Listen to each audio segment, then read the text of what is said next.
Au commencement, la terre était informe et vide. Il y avait des ténèbres à la surface de l'abîme. Et l'Esprit de Dieu, que tu as appelé, quand tu lisais, tu as parlé du souffle de vie, du souffle. Oui. Voilà. D'accord. Le souffle de Dieu, c'est l'esprit de Dieu en fait. L'Esprit de Dieu se mouvait au-dessus des eaux. Et nous voyons que tant que Dieu ne disait pas que la lumière soit, tant qu'il ne déclarait pas la parole,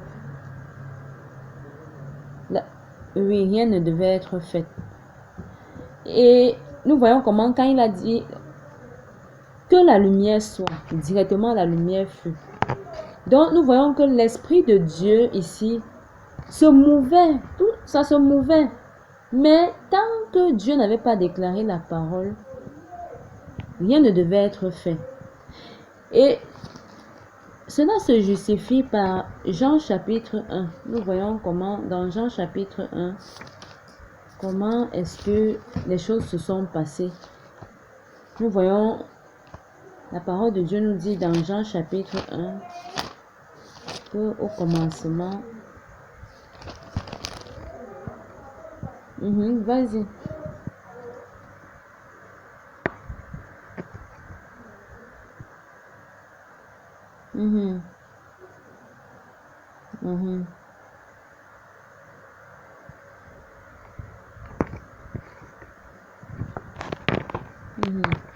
Amen. On peut s'arrêter là. La parole de Dieu nous dit, le verbe là dont il est question, c'est la parole en fait. La parole qui s'est faite chair. Nous connaissons que la parole qui s'est faite chair, c'est Jésus-Christ. Au commencement était ce verbe qui est la parole. Maintenant, la parole était avec Dieu, la parole était Dieu. Elle était au commencement avec Dieu. Toutes choses ont été faites par elle. Et rien de ce qui a été fait n'a été fait sans elle. C'est pour dire que rien, aucune chose ne peut avoir été faite sans la parole. C'est par la parole que Dieu fait toutes choses. Il ne fait rien sans sa parole. Même quand on prie, Dieu se rassure toujours qu'il y a sa parole dans ce qu'on dit. Si c'est que sa parole n'est pas mentionnée, on sera dans la religion. On sera dans la religion. Par contre, si tu connais la volonté de Dieu et tu dis que Seigneur, tu as dit, ta parole dit, dans tel livre, tu n'as pas besoin forcément de dire que chapitre, verset, tu peux dire dans tel livre, Seigneur, tu dis, si tu dis vraiment exactement ce que Dieu a dit.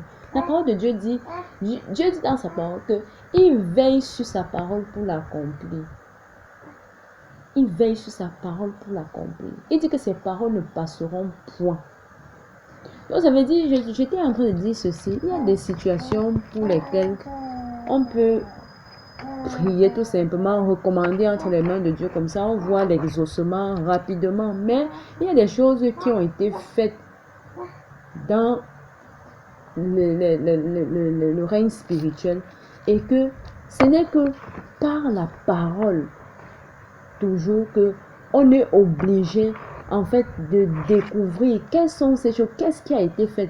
Et ce n'est que lorsque on est en train de découvrir la volonté de Dieu pour nos vies, comment est-ce que les choses, comment est-ce que ce que Dieu aime et ce que Dieu n'aime pas, que Dieu se révèle véritablement à nous par rapport à ce qui a été fait dans nos vies. Et c'est quand il commence à conduire toutes choses, que tu peux maintenant être guidé, que voici telles choses qui ont été faites dans ma vie, et voilà comment je peux maintenant prier pour briser cela dans ma vie.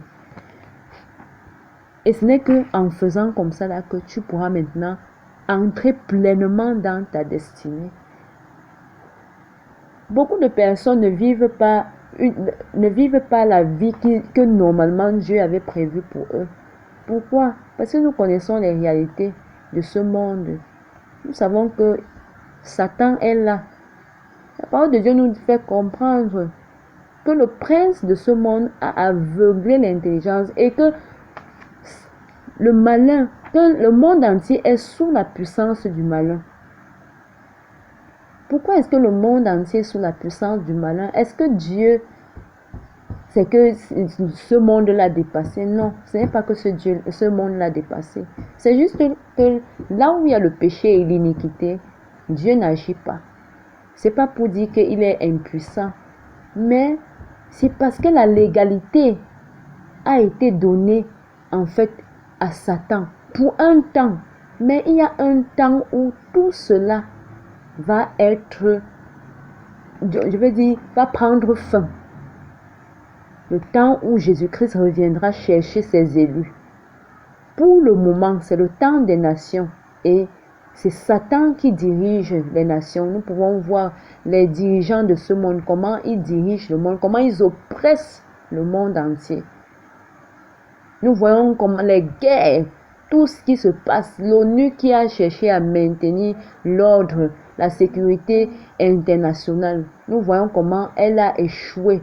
À présent, peut-être elle cherche même encore à construire une autre machine, parce que je vais appeler ça machine, on ne va pas appeler ça un organisme.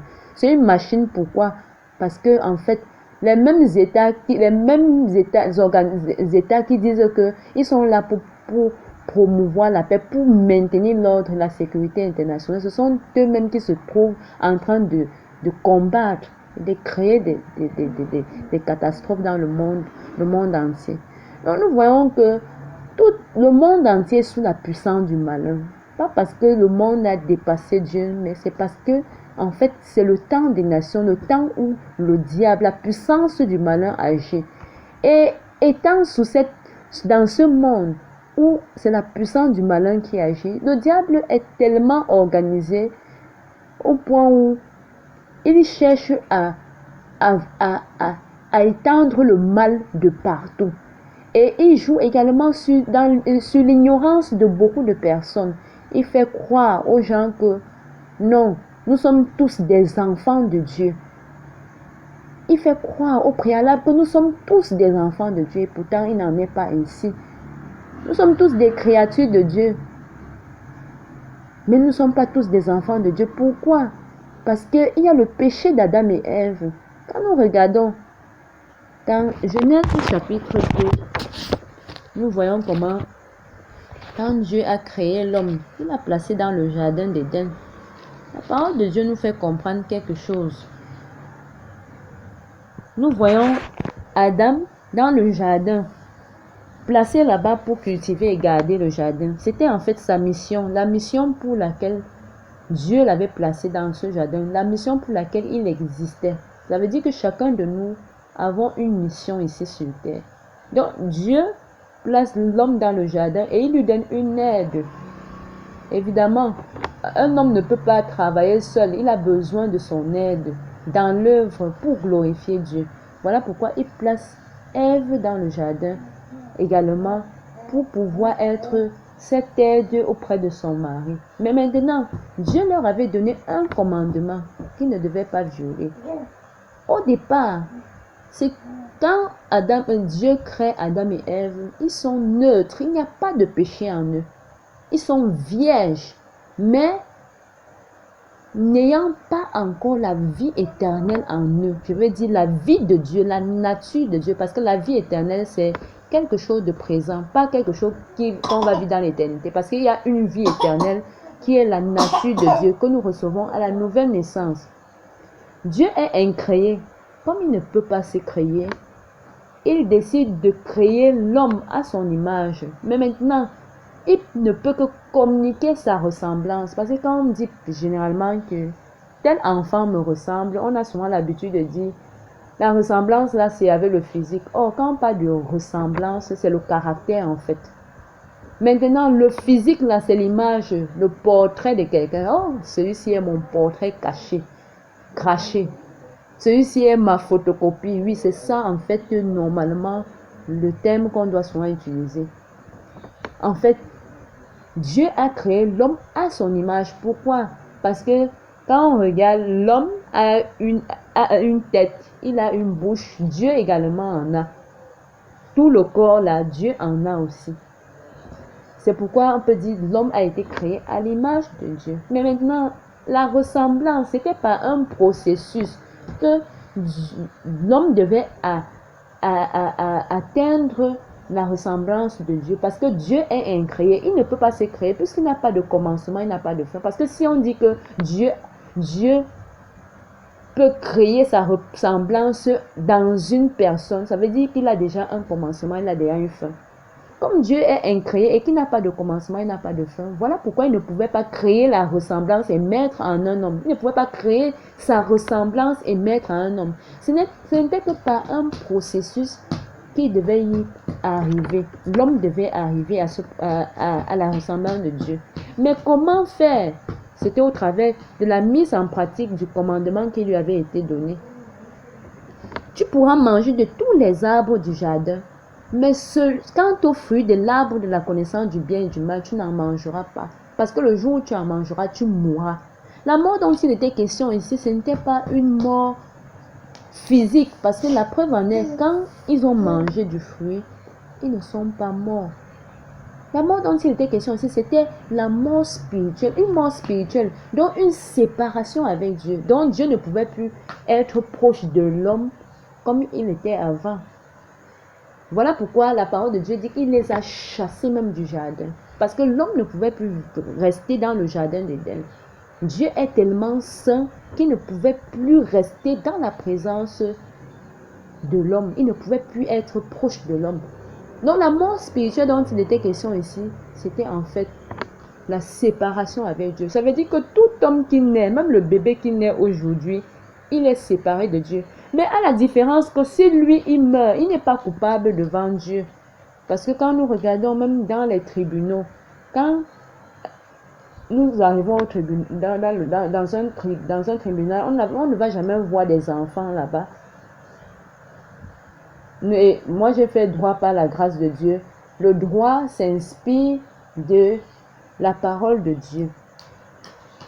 C'est pourquoi tu vas voir, on va dire que le meurtre, le vol, on dit que ce sont des infractions. Mais quand tu essaies de regarder toutes les personnes qui volent partent en prison, ceux-là qui tuent vont aller en prison, seulement que les peines sont différentes. Mais maintenant, un bébé ne peut pas aller en prison. C'est à un certain âge qu'on va parler de maison de correction. Donc maintenant, je voulais dire ceci, je reviens pour dire ceci. Quand nous regardons, nous voyons que depuis Adam et Ève, dans le jardin d'Éden, nous voyons que l'homme a été séparé de Dieu. Pourquoi? Parce qu'il n'a pas eu le temps de manger de l'arbre de vie qu'il devait manger pendant qu'il devait être en train de manger de tous les arbres du jardin. Il est plutôt allé manger de l'arbre de la connaissance du bien et du mal. C'est ça maintenant qui vient établir le péché en lui, qui est une souillure. Le péché est une souillure établie dans le cœur de l'homme. C'est ça le péché originel d'Adam et Ève. C'est ça qui crée donc cette mort spirituelle. Ça veut dire que toute personne qui naît est séparée de Dieu, a ce péché originel en lui. Par conséquent, il est séparé de Dieu. Mais maintenant, comme s'il est encore bébé, il meurt, il ne peut pas se retrouver en enfer parce qu'il n'est pas coupable devant Dieu, il n'est pas encore conscient. Maintenant, la parole de Dieu nous fait comprendre que Jésus-Christ est celui-là qui est venu rétablir ce plan que Dieu avait prévu pour l'homme, pour qu'il parvienne à la ressemblance de Dieu en mangeant du fruit de l'arbre de vie. Voilà pourquoi Jésus-Christ pouvait paraître pour, premièrement, promouvoir le royaume de Dieu, la repentance et le royaume de Dieu, et également ôter le péché du monde et répandre le Saint-Esprit. Donc, ôter le péché du monde. Maintenant, c'est pour quiconque croit, qui accepte Jésus, qui reçoit donc maintenant le salut qui vient de Dieu. Quiconque accepte qu'il est né avec le péché originel et qui croit que depuis qu'il a marché, il n'a jamais glorifié Dieu. C'est en ce moment que Dieu commence à écouter ta prière pour dire que oui, je comprends ce que tu es en train de dire. Toutes les prières qu'on pourra faire, même s'il y a des exaucements, même si on voit les choses se réaliser autour de nous, Dieu est un Dieu généreux. Il te donne la vie comme il donne même aux sorciers. Notre Dieu est un Dieu généreux. Tu vas voir, tu vas prier, tu vas voir les choses se manifester. Le Seigneur, mais tu vas dire que non, c'est Dieu qui est en train d'exaucer. Dieu dit dans sa parole que la prière d'un pécheur, quand il dit pécheur, de celui-là qui n'est pas réconcilié avec lui, parce que je ne peux pas dire que quand quelqu'un a cru, il ne pêche plus. Non, la parole de Dieu dit que si quelqu'un dit qu'il n'a pas de péché, il est en train de traiter Dieu de menteur. Et la vérité n'est point en lui, non. Il se séduit même à la limite.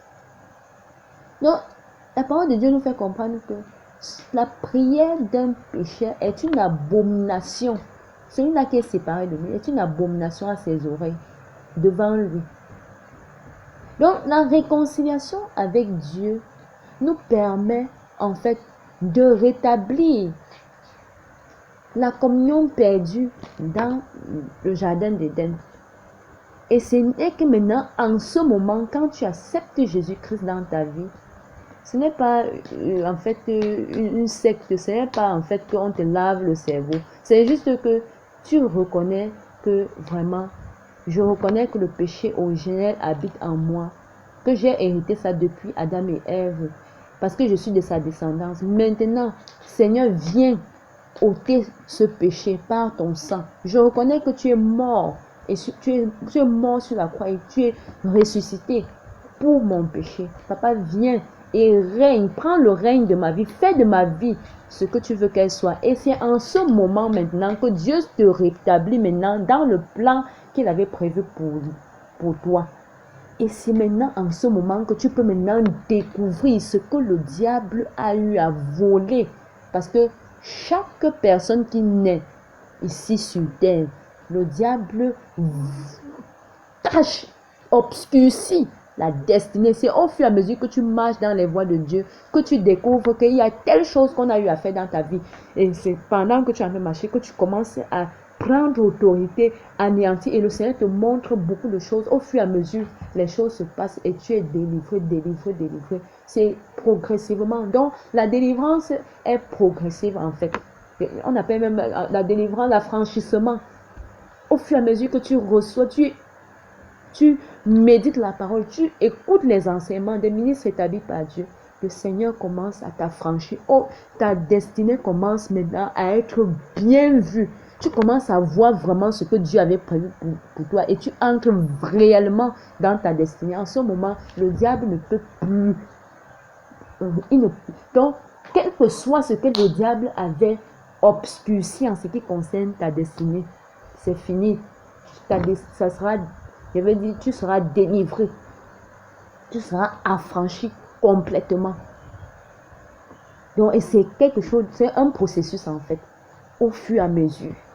Ça dépend maintenant de la détermination et de l'engagement de quelqu'un dans les voies de Dieu.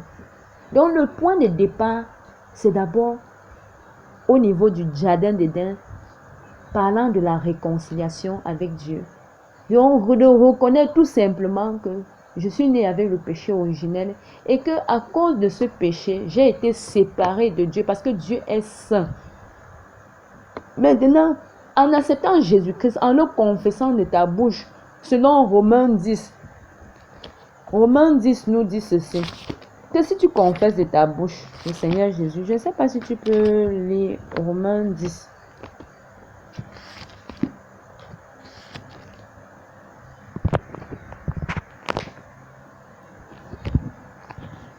Allô?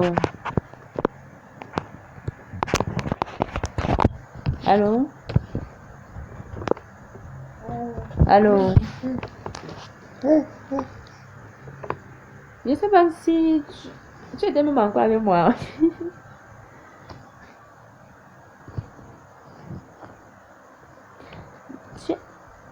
Ouais, beaucoup de courage. Tu es à Romains 10. Le Seigneur est fidèle, Roséline. Le Seigneur est fidèle. Moi, si moi je tiens vraiment à travailler avec toi, c'est parce que moi, j'ai mon témoignage et le témoignage de d'autres personnes. Je sais ce que Dieu a eu à faire dans ma vie et dans la vie de beaucoup d'autres personnes. Il est fidèle.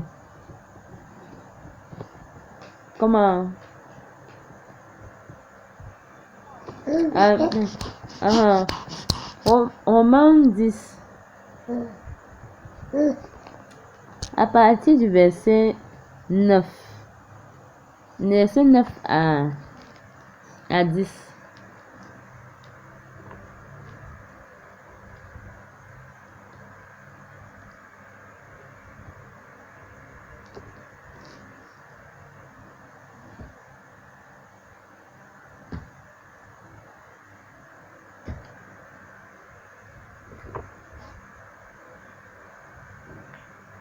Amen. Jusqu'au verset 10.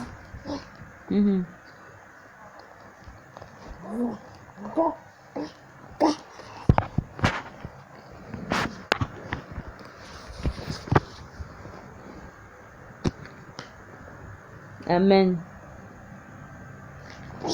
Donc, en fait, ici, là, c'est pour dire que quoi?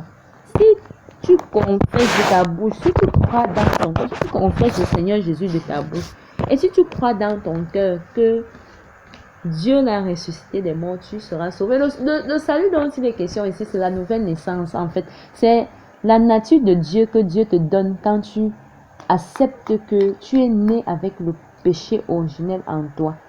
Et que ce n'est que Jésus-Christ qui peut ôter ce péché originel et maintenant t'introduire dans les voies de Dieu pour que tu puisses vraiment maintenant découvrir ta destinée. Parce que ta destinée n'est pas cachée devant Dieu. Dieu connaît ce qu'il a prévu pour toi. Il dit dans Jérémie chapitre 1. Nous allons revenir. Pardon, tu peux mettre quelque chose au niveau de Romains 10 là. Nous allons revenir là-dessus. Jérémie chapitre 1. Il dit dans Jérémie chapitre 1. Comme je te disais que la destinée de chacun de nous n'est pas cachée devant Dieu. Parce que Dieu nous connaît depuis, avant même que nous soyons formés dans le ventre de notre mère. Il nous connaissait déjà. Voilà pourquoi, si nous confessons de notre bouche le Seigneur Jésus, il est capable de nous restaurer complètement. Il est capable de nous intégrer d'abord dans son plan pour que nous puissions découvrir ce qu'il a prévu pour nous. Il dit dans Jérémie chapitre 1, tu es Jérémie chapitre 1, oui, à partir du verset 5, le verset 4 à 5. Verset 4 à 5.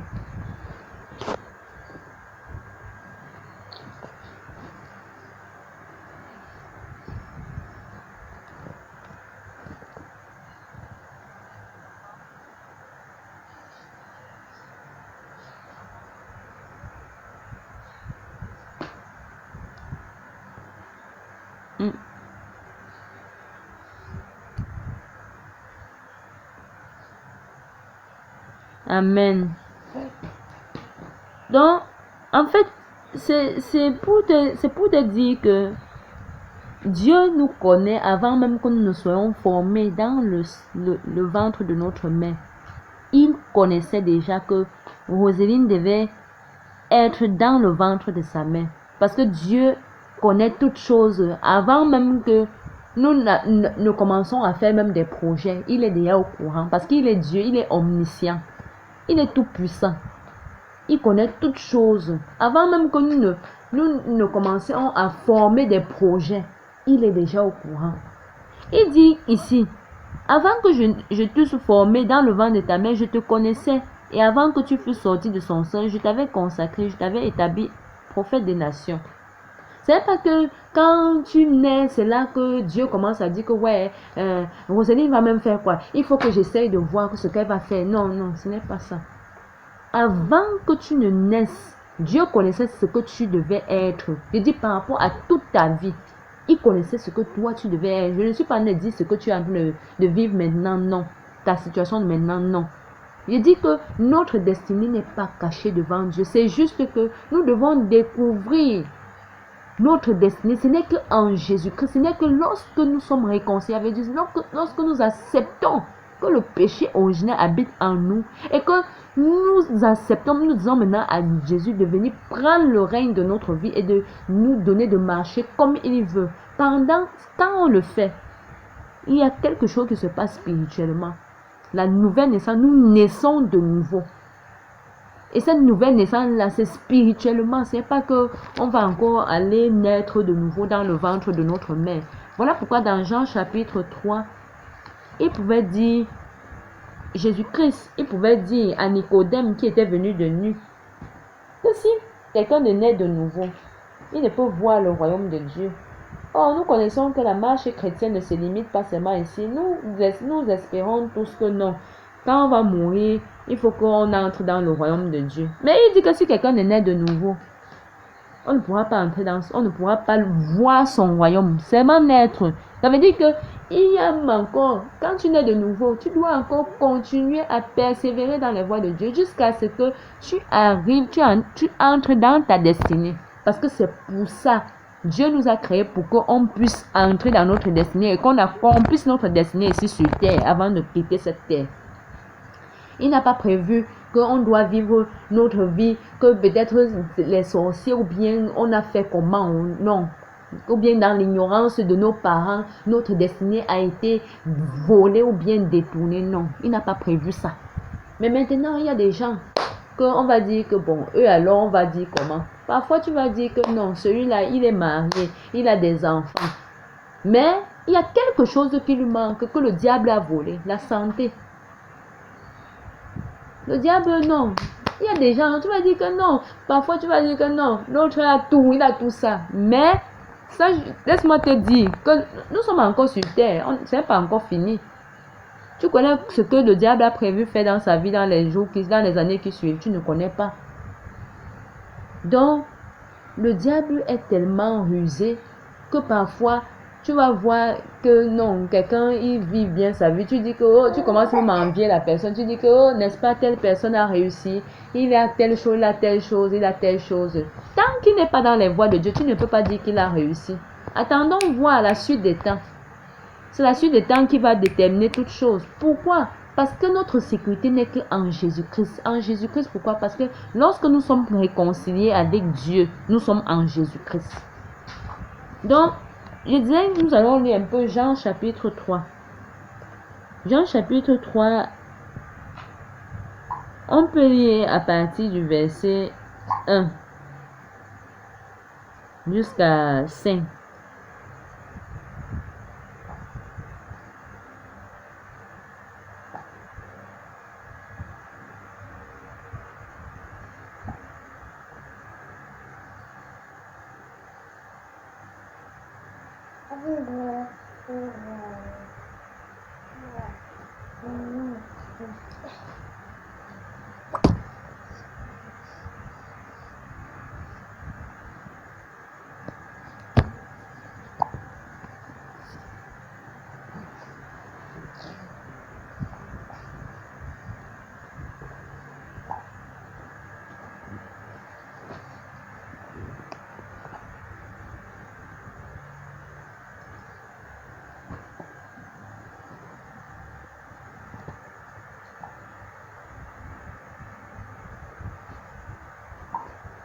Amen. Nous voyons ici Nicodème qui était un docteur de la loi. Mais c'est Jésus-Christ qui lui dit que si quelqu'un ne naît de nouveau, ce dont je suis en train de te parler, la naître de nouveau, ce n'est pas que tu vas forcément entrer quelque part pour... Non. C'est une confession personnelle qui se fait d'un cœur sincère envers Dieu pour reconnaître que vraiment je reconnais aujourd'hui que je suis né avec le péché originel et que si je ne suis pas réconcilié avec toi, je ne pourrais même pas dire que je suis un enfant de Dieu, parce que la parole de Dieu dit que la parole qui est Jésus, nous a donné de devenir enfants, nous a donné le pouvoir de devenir enfants de Dieu dans Jean chapitre 1. À ceux-là qui l'ont reçu, elle leur a donné le pouvoir de devenir enfants de Dieu. Nous voyons que tous ne sont pas des enfants de Dieu. Ça a toujours été une exagération du terme quand on dit que nous sommes tous des enfants de Dieu. La parole de Dieu nous dit dans 1 Jean chapitre 3, c'est dans 3 Jean, qu'il y a des enfants du diable, ceux-là qui pratiquent le péché. Quand on parle de pratiquer le péché, c'est pour dire le faire consciemment. Le genre que tu sais que telle chose n'est pas bien, mais tu le fais quand même. En fait, c'est ça. Voilà Jésus-Christ qui dit à Nicodème que si quelqu'un ne naît de nouveau, il ne peut voir le royaume.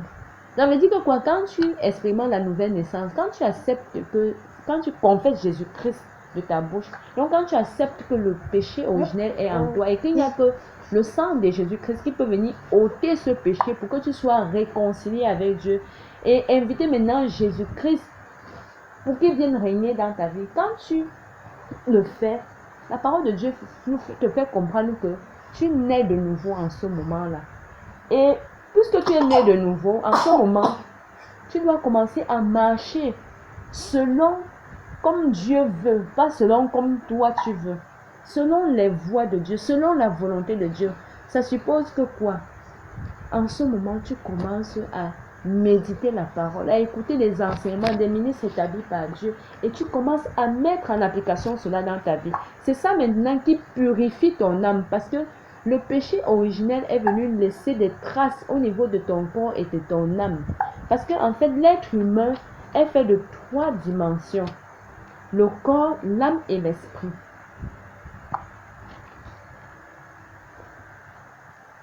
Allô? Oui. L'être humain est fait en fait de 3 dimensions. Le corps, l'âme et l'esprit. Nous pouvons voir ça dans 1 Thessaloniciens 5, 23. 1 Thessaloniciens 5, 23 nous parle des 3 dimensions de l'être humain. Corps, âme et esprit. À la nouvelle naissance, ce qui est fait, c'est quoi? C'est que lorsque tu acceptes Jésus-Christ dans ta vie, le péché est ôté au niveau de ton esprit. C'est l'esprit maintenant qui est régénéré, l'esprit qui est sanctifié. Mais maintenant, entre-temps, comme le péché originel était en toi, ça a affecté l'âme et le corps. Ayant affecté l'âme et le corps, il faut maintenant que la parole que tu vas méditer et que tu vas mettre en pratique dans ta vie, que ce soit maintenant ça qui vienne purifier ton âme. Parce que ce n'est qu'en mettant en pratique la vérité qu'on reçoit, c'est ça qui purifie notre âme. Donc 1 Thessaloniciens 5, 23, je ne sais pas si tu es là-bas.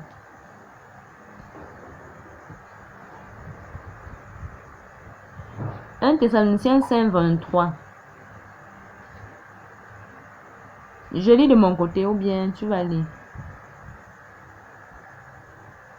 Ok. Que le Dieu de paix vous sanctifie.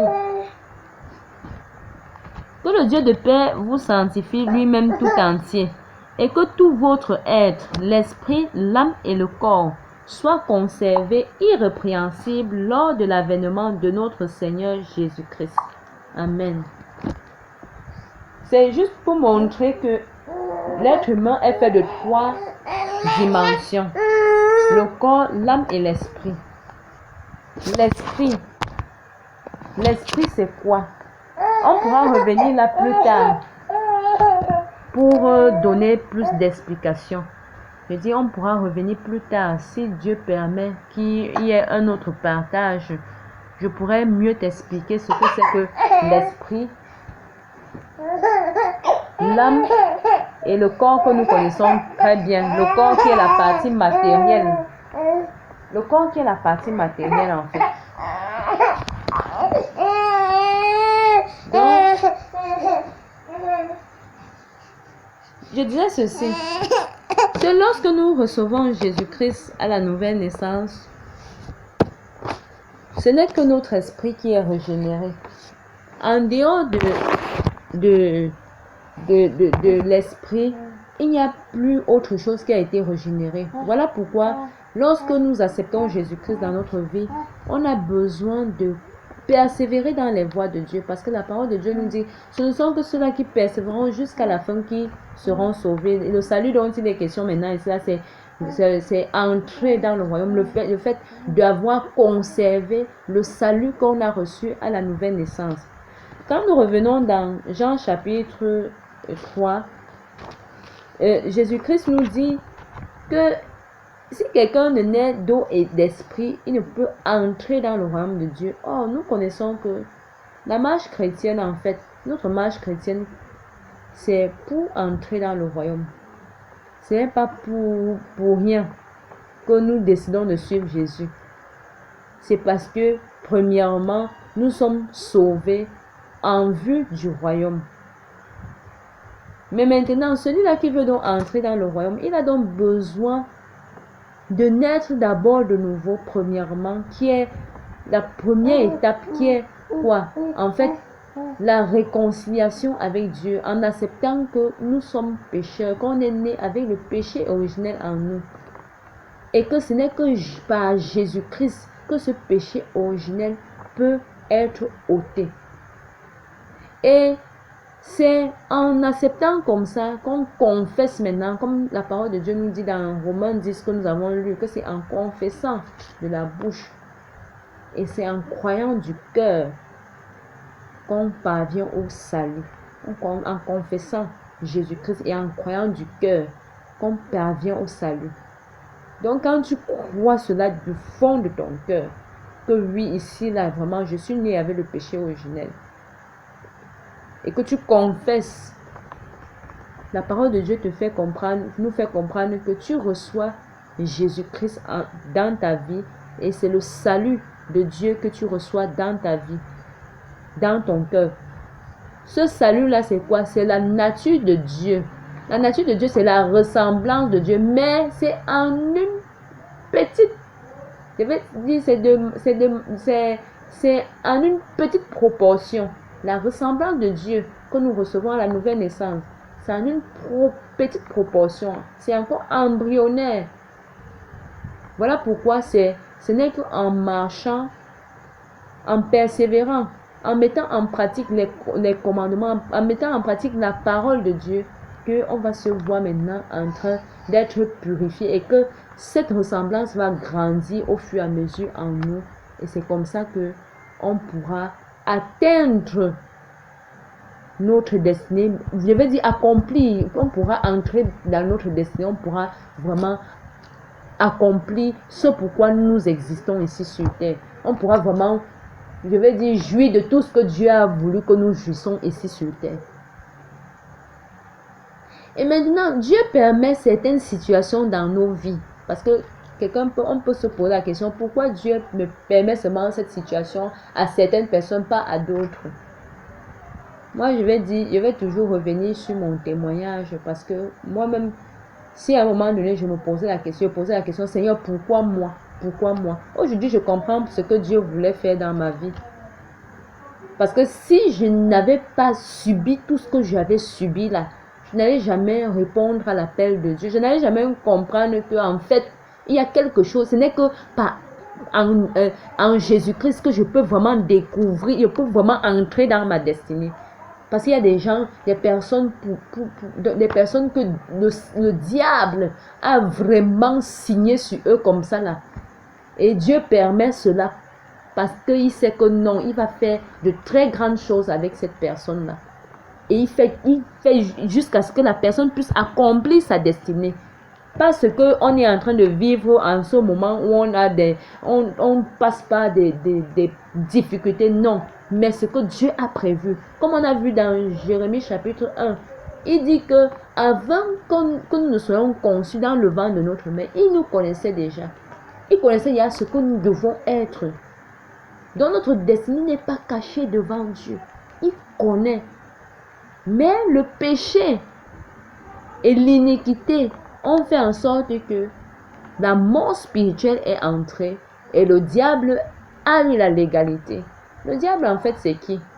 Quand on parle du diable, c'est qui? Le diable ou Lucifer, du nom que Dieu lui avait donné.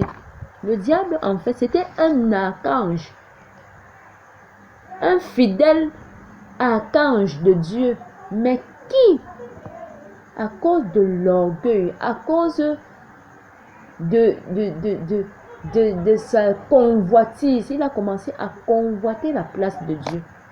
C'est comme ça que, en convoitant la place de Dieu, la parole de Dieu nous fait comprendre que depuis le jour où l'iniquité s'est trouvée dans son cœur, c'est en ce moment-là qu'il avait péché. Nous voyons que les péchés ne se limitent pas seulement dans les actions, même dans les pensées, nous péchons. Voilà pourquoi c'est souvent très important que même quand on a cru, qu'on veille même également sur nos pensées. Voilà pourquoi je disais que ce n'est pas parce qu'on dit que on a accepté Jésus-Christ qu'on va dire qu'on ne pêche plus. Non. On ne pratique plus le péché. Ce n'est plus de manière consciente. On peut se retrouver dans ça, mais dès qu'on se retrouve, on commence à dire Seigneur, pardonne-moi. Donne-moi la grâce de ne plus recommencer. Et Dieu est fidèle pour nous amener très loin. Moi, je connais, je ne vais pas me vanter par rapport à moi, mais moi, je connais beaucoup de choses que j'ai eu à faire avant. Je dis, c'est un caractère. C'est pas pour dire qu'il n'y en a plus, mais ce n'est plus accentué comme avant. Qu'est-ce qui a fait? C'est la parole. La volonté aussi de changer. Le Seigneur vraiment fait miséricorde. Il fait grâce et il fait miséricorde. Et c'est comme ça là qu'au fur et à mesure, je peux voir la transformation au fur et à mesure. La marche chrétienne, en fait, c'est comme un enfant qui apprend à marcher. Donc, nous voyons le diable, en fait, qui était Lucifer, un archange, qui était fidèle au départ. Mais, à un moment donné, il a commencé à convoiter la place de Dieu. Et il a détourné un tiers des anges en leur promettant des postes. Que quand il va arriver au 3e ciel, parce que Dieu se trouve au 3e ciel, il va leur poster dans des positions stratégiques là, comme ça se fait de nos jours avec nos pays, le gouvernement. C'est ce qui s'est passé avant que la parole de Dieu nous fait comprendre que Michel, Archange et les autres anges qui étaient restés fidèles à Dieu ont combattu contre Satan et les autres anges qui avaient suivi Satan. Et c'est comme ça qu'ils sont descendus.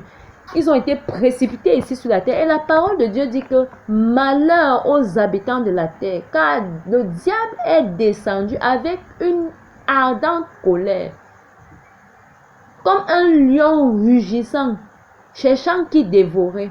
Le diable est là pour détruire.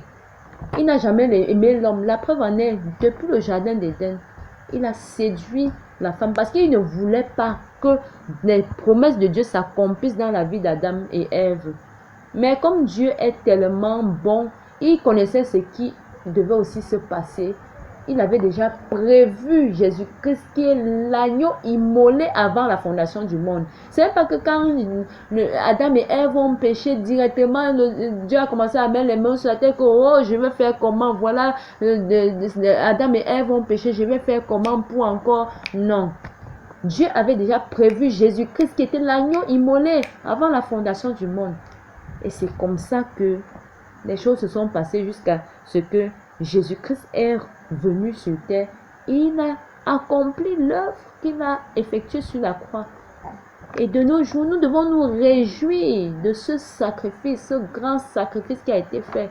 Voilà pourquoi dans Hébreu, la parole de Dieu nous dit que les sacrifices d'animaux ne peuvent plus être parfaits devant Dieu. Il n'y a que le sacrifice de Jésus-Christ qui est le seul sacrifice parfait et éternel qui parle encore de nos jours. Voilà pourquoi les sacrifices d'animaux, on ne doit plus les faire. Parce que ce n'est que Jésus-Christ qui est le seul sacrifice qui a été approuvé par Dieu. Et c'est un sacrifice éternel. Voilà pourquoi les chèvres qu'on passe le temps à sacrifier, ça ne glorifie pas Dieu. Et derrière chaque désobéissance, chaque péché se trouve un démon. Dieu n'est pas dedans. Ça veut dire que quoi? Là, tout ce qui est fait, toutes les cérémonies qui sont faites ne sont pas faites à Dieu, mais sont faites au diable. Tu es avec moi? Allô? Allô? Allô, Rosine? Allô? Allô? Allô? Allô? Allô, Roseline?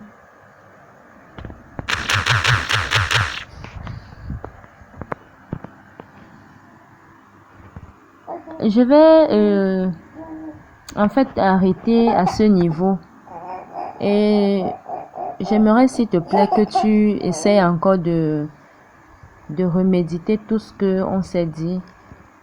Et si vraiment tu veux accepter Jésus-Christ, si tu veux le confesser dans ta vie, afin de pouvoir entrer dans le plan qu'il a prévu pour ta vie, tu peux faire cette prière. Seigneur Jésus, aujourd'hui, je reconnais que le péché originel habite en moi et que depuis longtemps, j'ai passé le temps à mener ma vie de moi-même. Seigneur, je te demande pardon.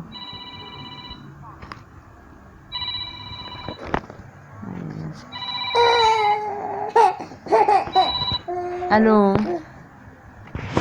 Allô? Allô? Allô, Roseline? Tu m'entends? Allô? Allô?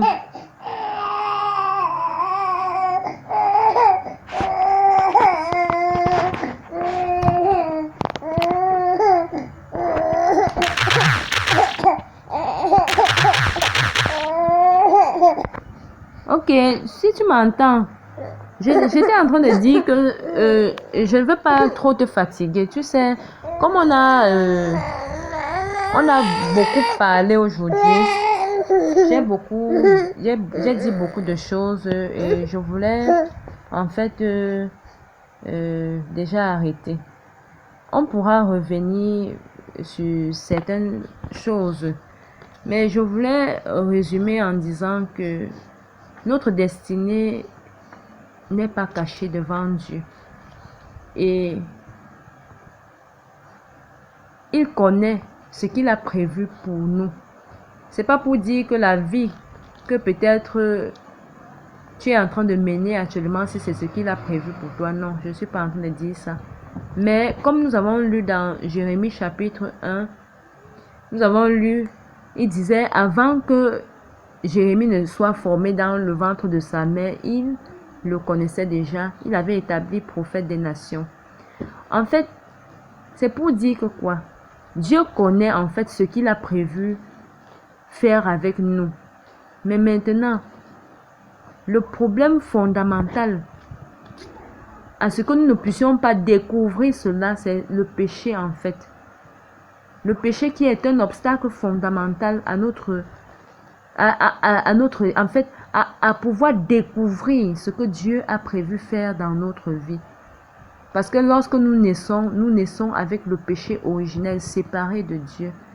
Et étant séparés dans ce contexte, nous ne pouvons pas en fait entrer dans le plan que Dieu avait prévu pour nous.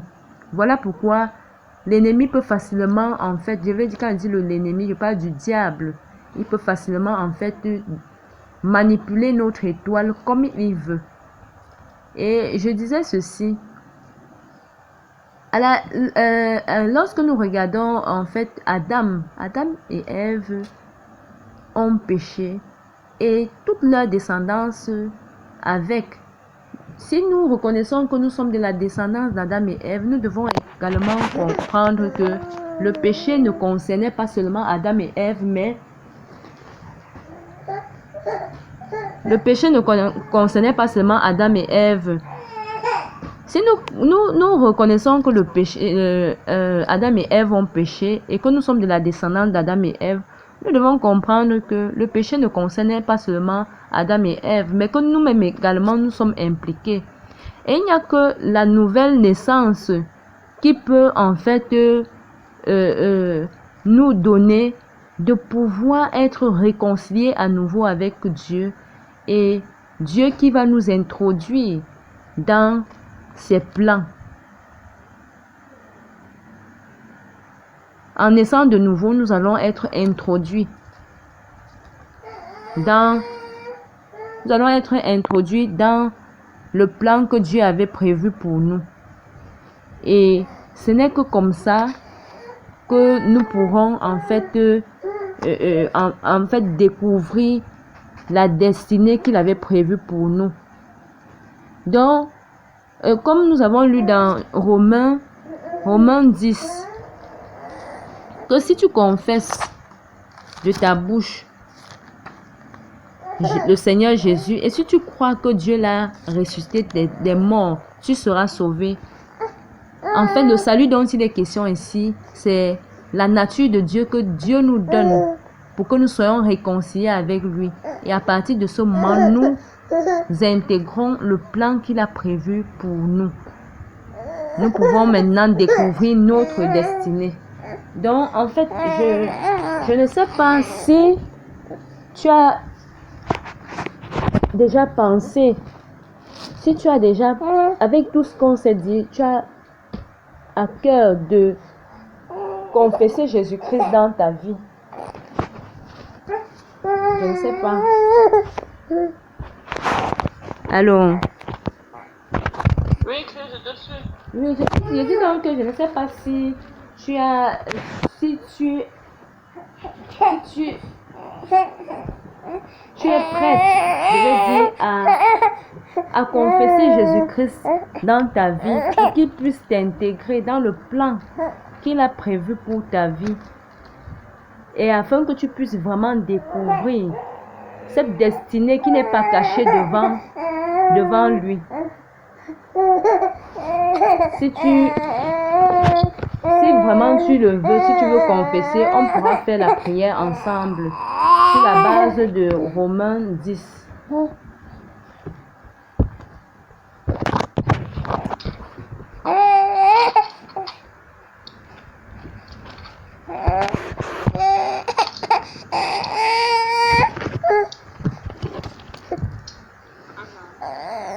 Romains 10, verset 9. Il est écrit: si tu confesses de ta bouche le Seigneur Jésus et si tu crois dans ton cœur que Dieu l'a ressuscité des morts, tu seras sauvé. Je ne sais pas si tu veux vraiment confesser Jésus-Christ de ta bouche. C'est quelque chose qui vient du cœur,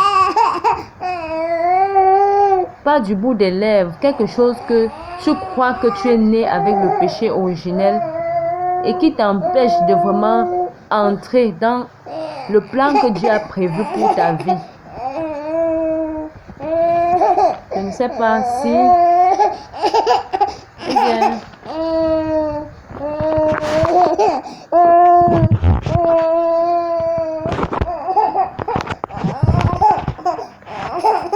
Oui, Rosalie.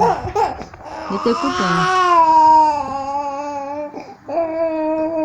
Hein? Oui. On peut faire la prière si tu veux. Bien sûr. Ok.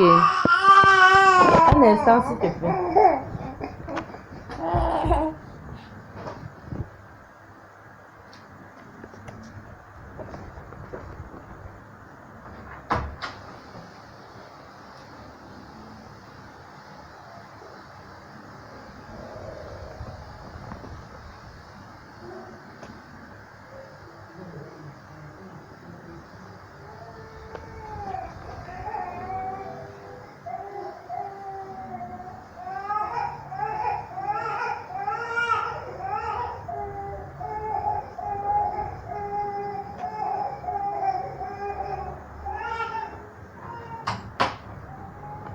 je suis désolée vraiment. Ok, nous allons faire la prière. La parole de Dieu dit que si nous confessons de notre bouche le Seigneur Jésus, et si nous croyons que Dieu l'a ressuscité des morts, nous serons sauvés. En fait, le salut dont il est, le salut dont il est question ici, en fait, c'est la nature de Dieu. Nous allons prier. Si tu es prête, je vais prier, tu vas répéter après moi.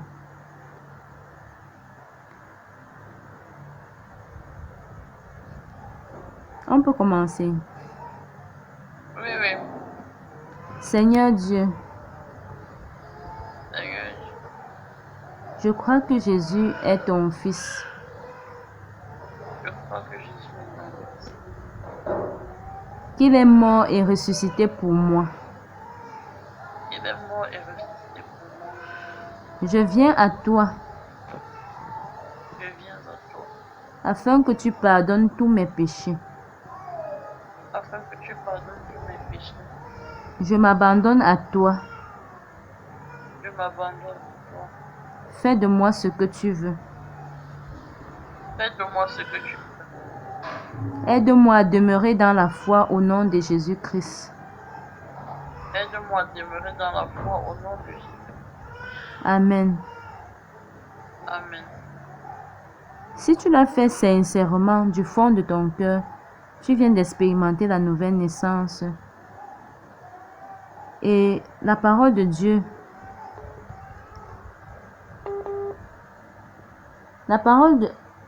si tu l'as fait sincèrement, tu viens d'expérimenter la nouvelle naissance. Et la parole de Dieu nous fait comprendre que ceux-là qui ont reçu, la parole de Dieu nous fait comprendre que ceux-là qui ont reçu Jésus-Christ dans leur vie sont saints. La sainteté dont il est question ici, c'est en rapport avec l'esprit qui a été régénéré. Quand tu acceptes Jésus-Christ dans ta vie, le péché originel est ôté au niveau de ton esprit. Ton esprit est sanctifié, c'est régénéré. Voilà pourquoi la parole de Dieu nous dit que nous sommes saints. L'apôtre Paul dans Éphésiens 6 au verset 18 pouvait dire « Priez pour tous les saints ». Les saints dont il était question ici, là, ce sont ceux-là qui ont expérimenté la nouvelle naissance. Mais maintenant, il ne suffit pas de s'arrêter au niveau de la sainteté de l'esprit, mais il faut continuer à persévérer dans les voies de Dieu pour que l'âme soit purifiée, le corps également. Voilà pourquoi je tenais à ce que plus tard, si Dieu permet, on pourra revenir sur les 3 dimensions de l'être humain, le corps, l'âme et l'esprit. On pourra comprendre ce que c'est que l'esprit, ce que c'est que l'âme et le corps que nous connaissons déjà. Et là, on va comprendre pourquoi est-ce que il est nécessaire que l'âme également soit sanctifiée et le corps également, afin que nous puissions véritablement entrer dans le plan que Dieu, je veux dire, découvrir notre destinée. Parce que quand on accepte Jésus-Christ, nous entrons en fait dans le plan que Dieu avait prévu pour nous. On commence à découvrir. Mais c'est la parole de Dieu. Donc, en ce jour, ma soeur, je vais comme ça t'inviter à beaucoup lire. Médite beaucoup la parole. Pendant que tu seras en train de méditer, par la grâce de Dieu, si c'est qu'il y a un peu de temps, on pourra travailler ensemble. Tu vas voir, ma soeur, je te dis quelque chose, parce que moi je sais que Dieu est fidèle. Je te dis quelque chose que Dieu a eu à faire dans ma vie et il le fait dans la vie de d'autres personnes. Notre Dieu est fidèle. C'est juste que beaucoup le cherchent, mais le cherchent en tâtonnant. Donc en fait, je vais pas continuer puisque nous avons déjà été très longs. Bon, j'ai déjà été très long, c'est ce que je peux dire. Je vais m'arrêter à ce niveau. Je ne sais pas si tu avais quelque chose à dire par rapport à ça. Non, non, Chris. Ok.